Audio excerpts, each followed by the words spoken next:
The alien market was noisy and crowded, filled with different smells, some sweet, some bitter, and many just strange. Traders shouted prices.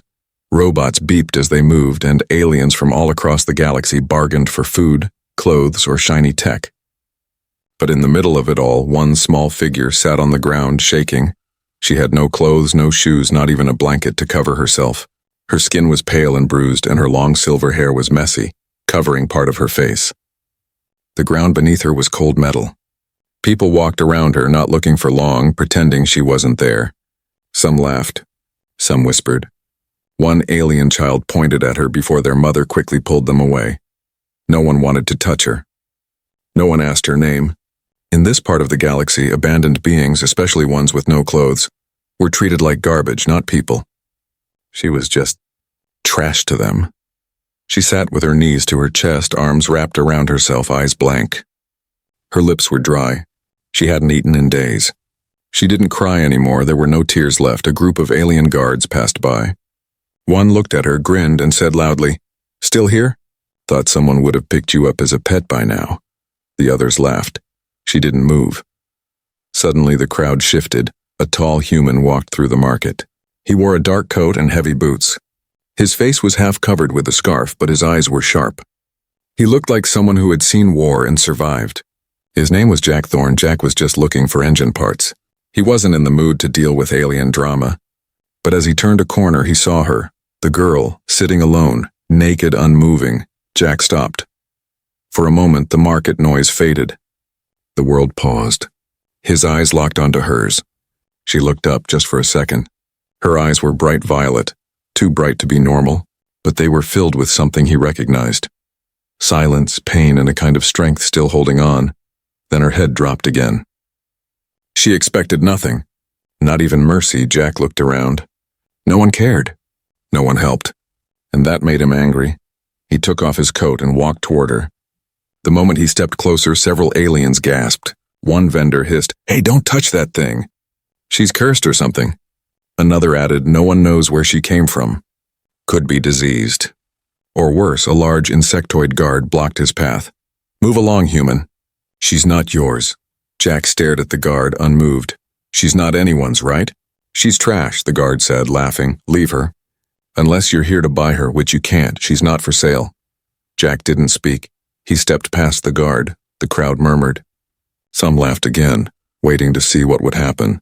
Others just watched. He knelt down slowly in front of the girl and placed the coat over her shoulders. She flinched like she expected a hit, but when nothing happened, she peeked out.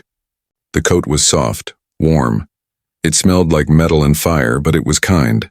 Jack spoke softly. "Can you walk?" The girl didn't answer, but after a moment she gave a tiny nod. He held out his hand. She stared at it. Then slowly, carefully, she placed her cold fingers in his. Her skin felt like ice. Jack gently pulled her up. She swayed, weak from hunger, but stayed on her feet. As they started to walk away, the crowd parted in silence. No one stopped them this time. Maybe they were shocked. Maybe they were afraid. Jack didn't care. He had already decided. Behind them, one of the guards whispered, "He doesn't know who she is, does he?" Another replied, "No, he doesn't know." "Not yet." Jack Thorne led the girl through the narrow, winding paths of the alien market. She didn't speak, just walked beside him, her small hand holding the edge of his coat tightly. Her bare feet stepped on sharp gravel and oily patches, but she didn't complain. She had learned long ago pain was better than being forgotten. He noticed the strange stares. Whispers behind him. Every alien they passed looked at the girl like she was dangerous. Not just strange, but something cursed, something untouchable. Jack glanced down at her.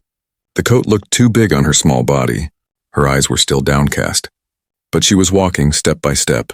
They reached the edge of the market where Jack had parked his ship, the Dust Runner, an old Earth-made freighter with scratches and stories written into every dent.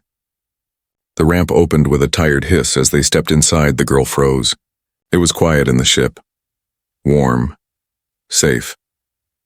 She looked around with wide eyes, unsure if this was another trap. Jack didn't rush her. He moved to the side, opening a small storage locker. He grabbed a blanket and a protein bar. He returned, knelt again, and handed both to her. "You're safe here. This is my ship. No one's going to hurt you." She didn't take the blanket, but her eyes locked on the food. Slowly, she reached for it. Her fingers trembled as she unwrapped the bar. She sniffed it first, then took a bite, then another, then more, like a starving animal unsure if it was real. Jack didn't speak. He just watched. After she finished, he finally asked, "What's your name?" The girl looked up. Her mouth opened slightly, but no sound came out. Then she shook her head slowly. Her lips moved, but nothing came. She didn't know, or she had forgotten. Jack sighed, sitting beside her on the ship floor. "Okay, you don't have to talk." Not now, but something inside Jack stirred. He had seen children in war zones, slaves, abandoned lab subjects. But this girl, this was different. There was something about her silence. It wasn't empty. It was heavy, full of secrets. He stood up and said gently, "Let's get you cleaned up." He guided her to the small washroom. She hesitated, then stepped inside. Jack left clothes on the counter, just a simple shirt and pants. They'd be too big, but better than nothing. He stepped out and gave her privacy. While she washed, Jack sat at the cockpit, pulling up his system scanner. He checked the local broadcast signals. And there it was, an alert from the market station. "Unknown female entity. Do not engage. Dangerous. Unidentified origin. Avoid contact. Reward for information." Jack frowned. No image, just a vague warning. No species listed. No age, just a threat with no name. He muttered to himself. What the hell did I just pick up? The washroom door clicked open. The girl stepped out wearing his oversized clothes. Her hair was damp and brushed back now. Her skin, though still pale and marked, looked cleaner. She hugged the coat around her again, refusing to let go of the only warmth she knew. Jack stood, nodding slowly. "You clean up well." Still no answer. He offered her water. She drank with careful sips. Then, to his surprise, she walked to the seat near the cockpit and sat down quietly, curling her legs up, eyes watching everything. Jack looked over. "You've seen ships before, huh?" Her eyes moved once. A very soft nod. Jack turned back to the console, but his voice stayed calm. "You're not from this planet, are you?" No reply. He tried again. "You're not even from this sector, right?" Still nothing. Jack leaned back and sighed. "Fine, don't talk. But you're staying here for now, until we figure out who you are and why people are scared of you." Just then a soft sound broke the silence. A whisper. One word, faint. "Zara." Jack froze. He turned toward her. "What did you say?" The girl blinked, surprised at herself. She hadn't meant to say it. The word just slipped out. "Zara," she said again, this time louder, her voice rough but real. Jack repeated it softly. "Zara, is that your name?" She nodded slowly, as if testing the word herself. A memory, deep and broken, had given her that name. Maybe it wasn't her full name. Maybe not even her real one, but it was hers now. Jack smiled slightly. "All right then, Zara. Welcome aboard." But in the shadows of the station, a dark signal had already been sent. "The girl has been taken by a human. Prepare the retrieval squad. Alive if possible, dead if needed." Jack thought he had seen it all in the galaxy. War-torn planets, black market auctions, forgotten prisoners, and broken space stations. But nothing about this girl made sense. Zara, she now had a name. But no history, no documents, no translator chip in her neck like most galactic citizens. She didn't know how old she was, didn't know what species she truly belonged to, and didn't ask for anything, just silence, just eyes filled with quiet fear. After letting her rest on the ship's cot, Jack sat at his small desk, pulling up his comm link. He sent a private signal to someone he hadn't spoken to in years, Dr. Kira Wills, an old friend and exosymbol expert who now lived on the nearby moon station. She answered after a few minutes. Her tired face appeared on the cracked holoscreen. "Jack, it's been forever," she said with a dry chuckle. "Don't tell me you're still getting into trouble." Jack leaned in, serious. "I found something, or someone, and I need your eyes." He turned the screen slightly toward the girl, sleeping on the cot, half wrapped in his coat. Kira frowned immediately. "She's just a child," Jack nodded. "That's what I thought too. But there's something on her back. Symbols burned into the skin, ritualistic, old. I took photos, sending them now." Kira's screen blinked as the data arrived. Her expression changed the moment she saw the images.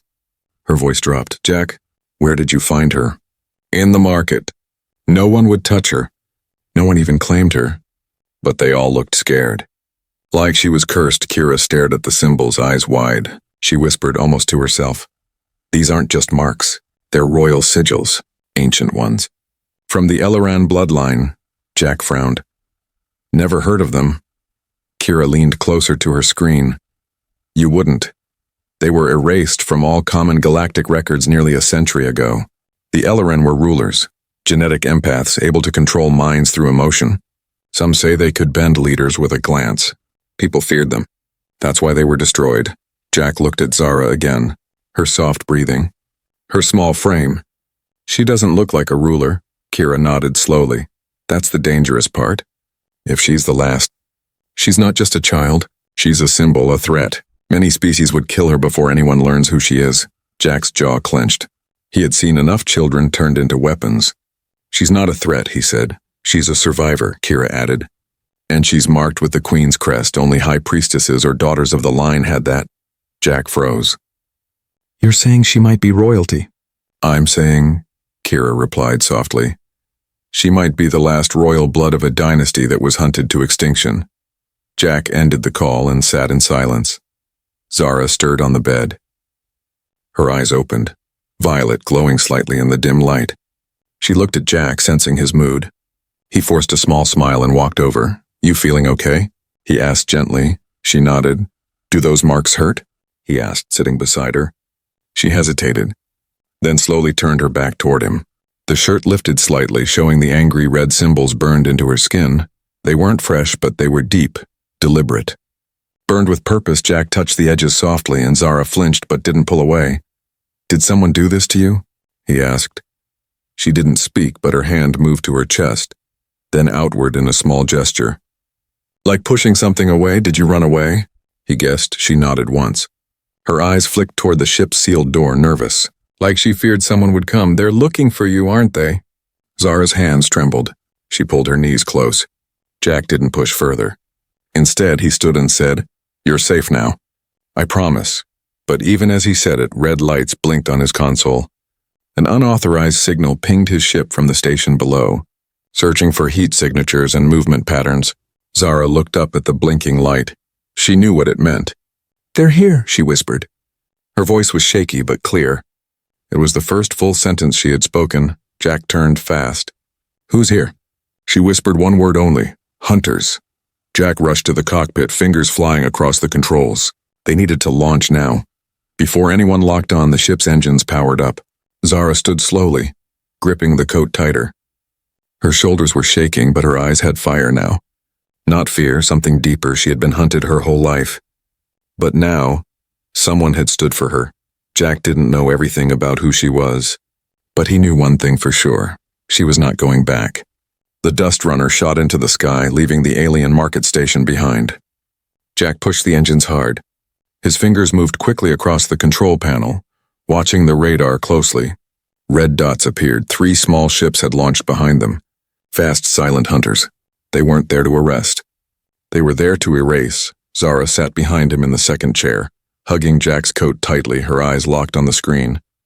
She didn't ask where they were going. She didn't need to.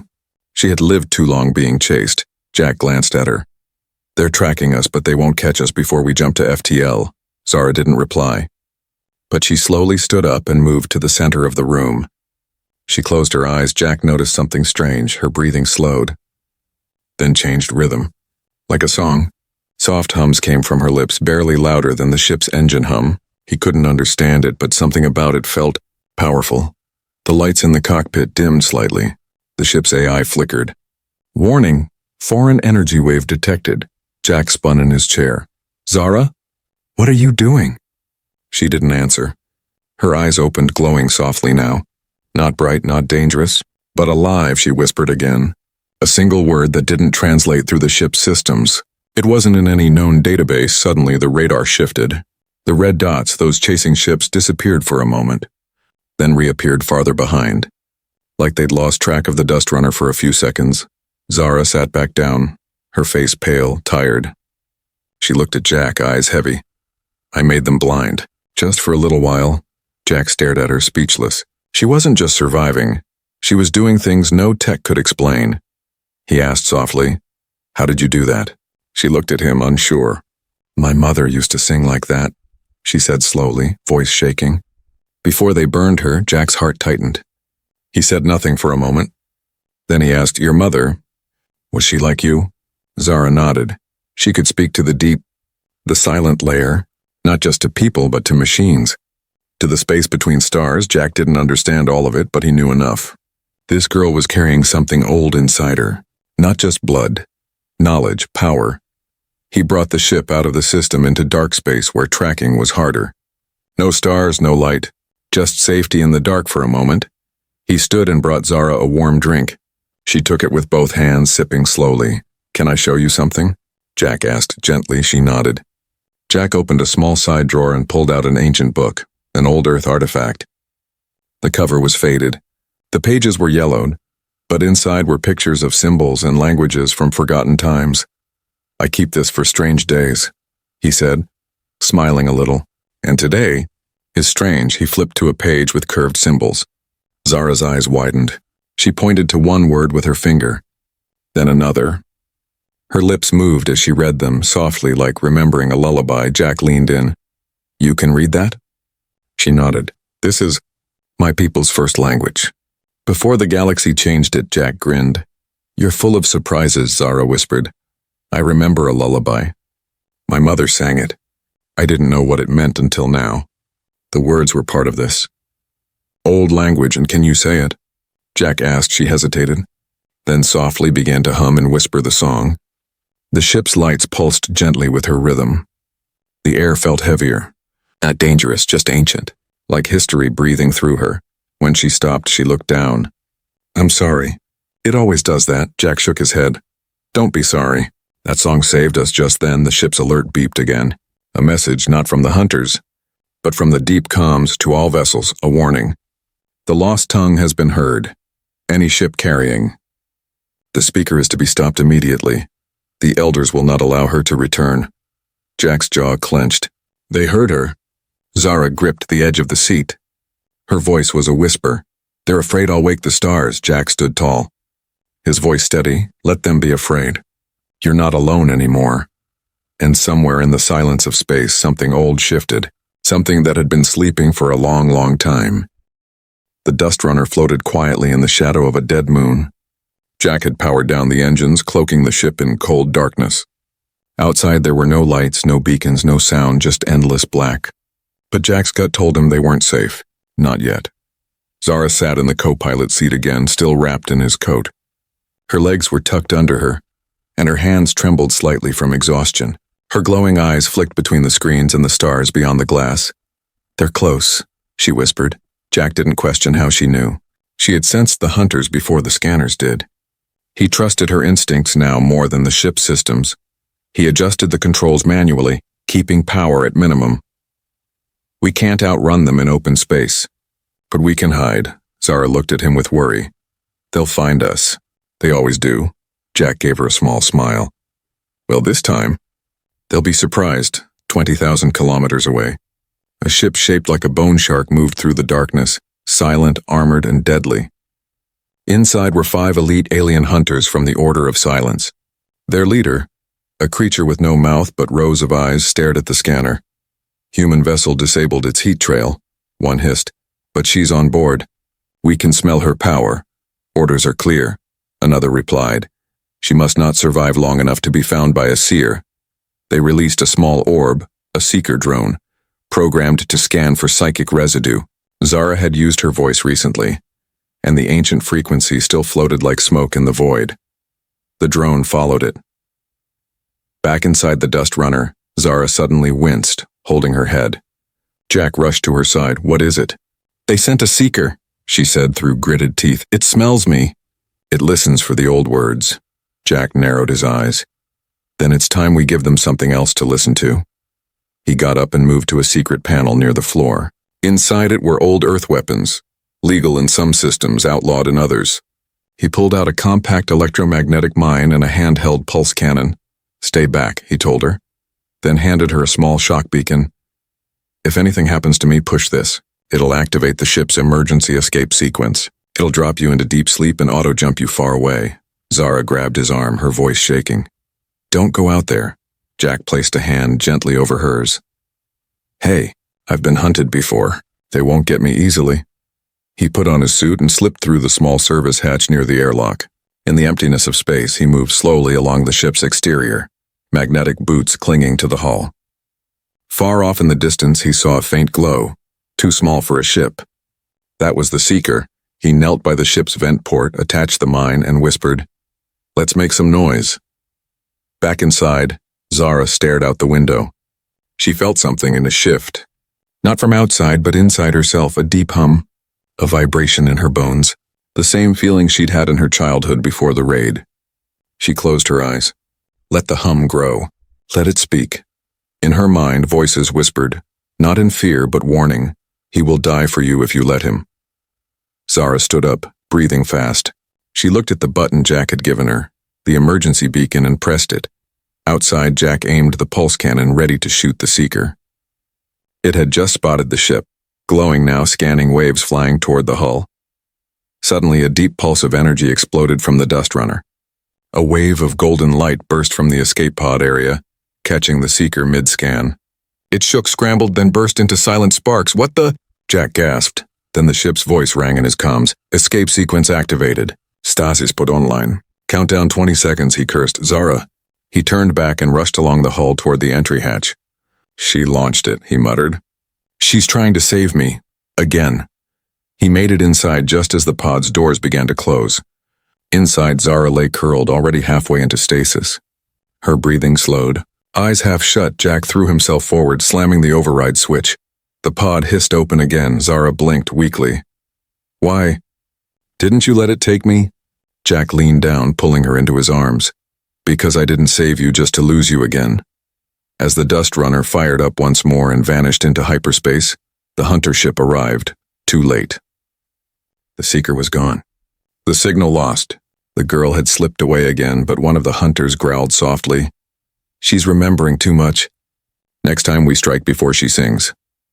The dust runner drifted in the calm glow of a blue gas giant. Its engines were silent, hidden behind the magnetic veil of the planet's rings. For once, there was no chasing ship on the radar, no alarms, no fear, just silence. Inside, Zara lay wrapped in a blanket, eyes closed. Her body was recovering, but her mind was restless. Jack sat beside her, watching her face twitch in sleep. He knew she was dreaming. He just didn't know what about. A small beeping noise came from the console, pulling him away. He checked it, a long-range message from Dr. Kira Wills. Jack, I did some digging, and I found something. Something huge. Call me when you're safe. Jack tapped the screen. We're safe enough, he muttered and opened the channel. Kira's face appeared, eyes serious this time, no smile. Jack, you need to hear this. I accessed some locked archives, deep council files. There's a reason everyone's scared of her. She's a child, Jack said firmly. She's not just a child, Kira replied.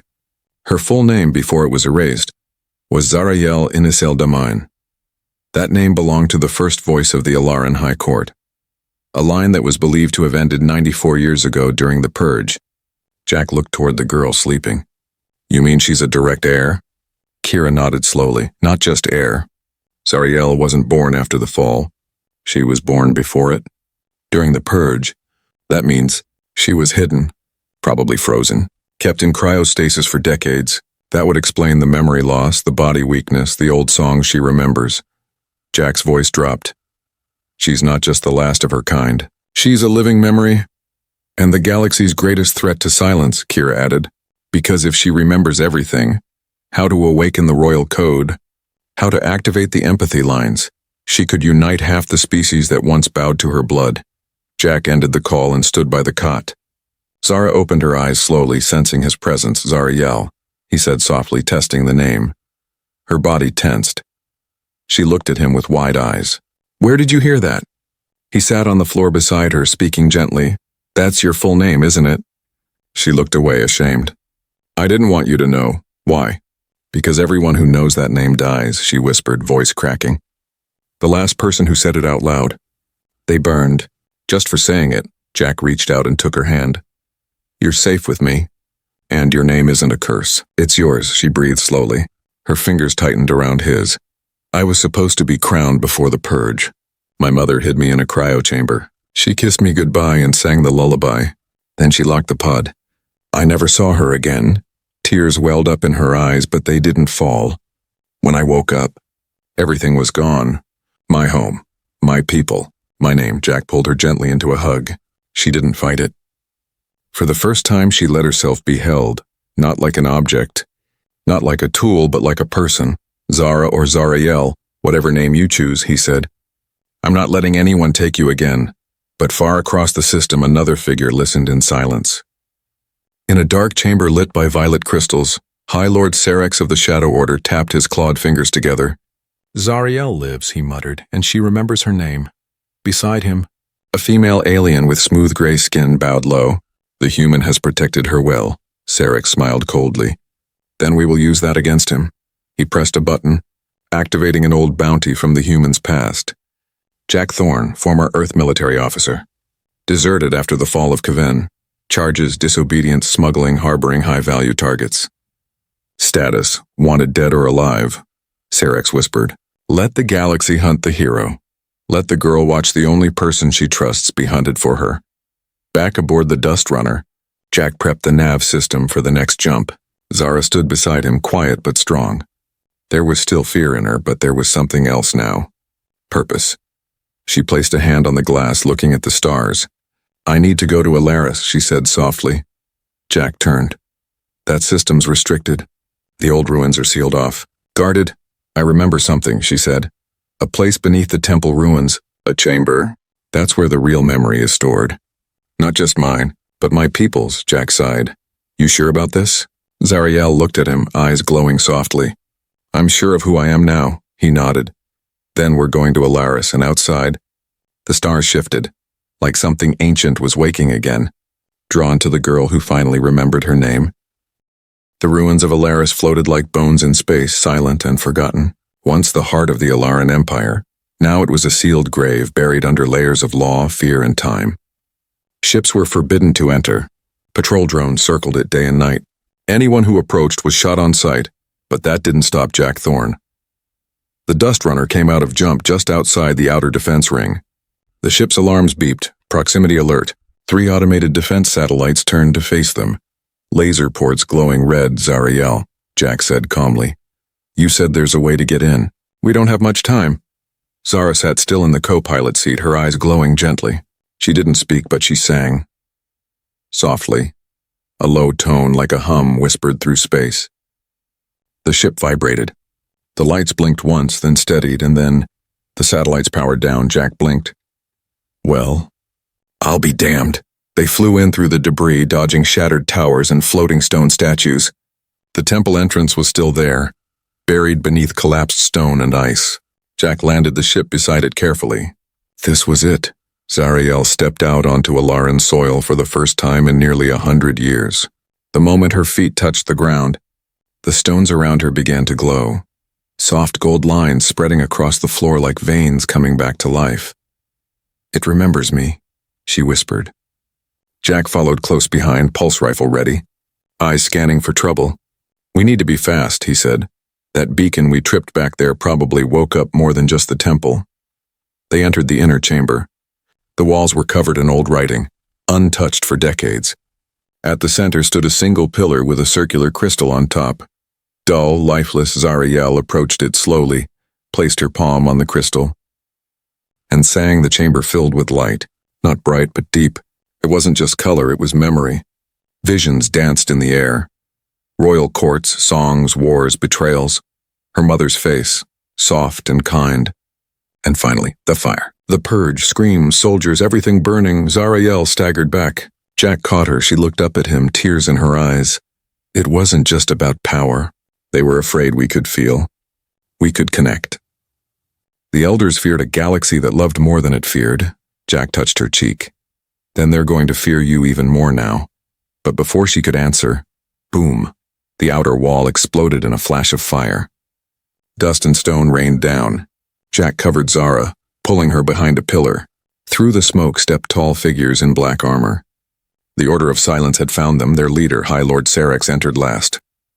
His cold eyes locked onto Zariel. So, the Child Queen returns to her throne. Jack aimed his weapon. You're not taking her, Serex chuckled. Oh, Jack Thorne. Did you forget? You're a wanted man.